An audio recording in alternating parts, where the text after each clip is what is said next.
अस्सलाम वालेकुम dear friends, students, learners, welcome to my YouTube channel.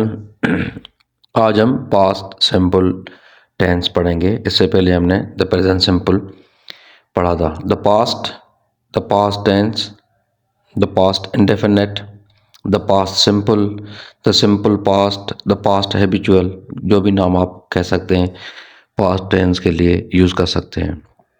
Definition है connected with the form of a verb used to express action in the past or the time that has gone by, things that happened in an earlier time, or the form of a verb used to describe action in the past, or subject did its work in past, or it shows the meaning of past। जो भी definition आपको easy लगे आप वो याद कर सकते हैं, लिख सकते हैं, बोल सकते हैं। Except subject did its work in past, क्योंकि पास्ट सिंपल टेंस में जिसमें एक्शन होगा उसके लिए डेफिनेशन सही है, जिसमें एक्शन नहीं होगा जैसे आई वॉज अ बॉय तो उसके लिए ये डेफिनेशन फिर करेक्ट नहीं होगी। इसका हेल्पिंग वर्ब जो है वो डिड है। प्रेजेंट सिंपल टेंस के डू डज थे तो इसका हेल्पिंग वर्ब डिड है। आप हर सब्जेक्ट के साथ डिड ही यूज़ करेंगे। Did is the helping of this tense. In affirmative sentence, we use second form of the verb, but in negative and interrogative, we use the first form. Affirmative sentence में verb का आप past form use करेंगे। जब आप did helping verb के तौर पे use करेंगे negative interrogative में तो फिर main verb का first form use करना पड़ेगा। अब अफर्मेटिव सेंटेंस बनाने के लिए फॉर्मेशन हमें क्या क्या चीज़ें चाहिए। सब्जेक्ट चाहिए, फिर मेन वर्ब का सेकंड फॉर्म चाहिए और फिर ऑब्जेक्ट चाहिए। ये तीन चीज़ें होंगी उस हिसाब से जिससे लिखा हुआ है तो आपका फिर पास्ट सिंपल टेंस का अफर्मेटिव सेंटेंस बन जाएगा। जैसे आई प्लेड क्रिकेट, वो I subject, played past form है, मेन वर्ब का, और क्रिकेट ऑब्जेक्ट है। इसी तरह नेगेटिव सेंटेंस बनाने के लिए सब्जेक्ट दरकार होगा, helping verb did plus not plus main verb present form और प्लस ऑब्जेक्ट। अब इसमें डिड आ गया तो फिर मेन वर्ब का present form first form use होगा। नॉट सेंटेंस में मोस्टली एडवर्ब के तौर पे यूज होता है। जैसे they did not come to me, वो मेरे पास नहीं आए, तो दे यहाँ पे subject, did helping verb, not adverb और come to me, come main verb का फर्स्ट फॉर्म हो गया।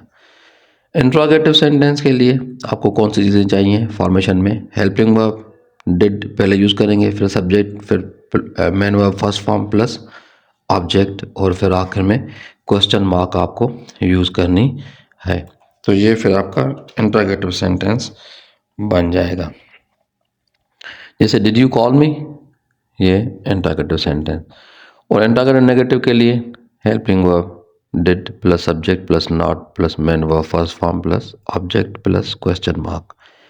Did she not cook a meal, a meal वैसे मील अनकाउंटेबल नाउन है। जब अ मील यूज़ करेंगे तो मीन्स हम एक टाइम की मील की बात कर रहे हैं, या ब्रेकफास्ट या लंच या डिनर वगैरह, इसीलिए अ मील यूज़ किया जाता है, वरना मील के साथ कोई भी आर्टिकल यूज़ नहीं होता।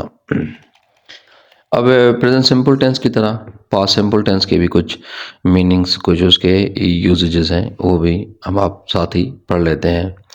It expresses an action completed in a definite time of past. There is often an adverbial of time in the sentence. जब भी सेंटेंस में कोई आप टाइम यूज़ करेंगे, एडवर्बल ऑफ टाइम, तो वो समझो कि मखसूस पास्ट टाइम में वो कम मुकम्मल हो गया। जैसे आई मेट हिम यस्टरडे, मैं इसे कल मिला, तो यहाँ भी ये पास्ट सिंपल टेंस हो गया। यस्टरडे यहाँ पे एडवर्ब हो गया। आई सॉ हिम यस्टरडे, मैंने इसको कल देखा। Yesterday is an adverbial of time. दूसरा है it indicates an action that clearly took place at a definite time though the time is not mentioned. कोई भी काम है जो आपका डेफिनेट टाइम माजी में पूरा हो गया मगर उसमें कोई भी टाइम मेंशन नहीं है। जैसे how did you get your present job, आपने ये जॉब कैसे हासिल की, कैसे हासिल की, तो उसमें कोई भी टाइम अगर मेंशन नहीं है मगर माजी की बात कर रहा है। I bought this car in Islamabad, मैंने ये कार इस्लामाबाद में ख़रीदी।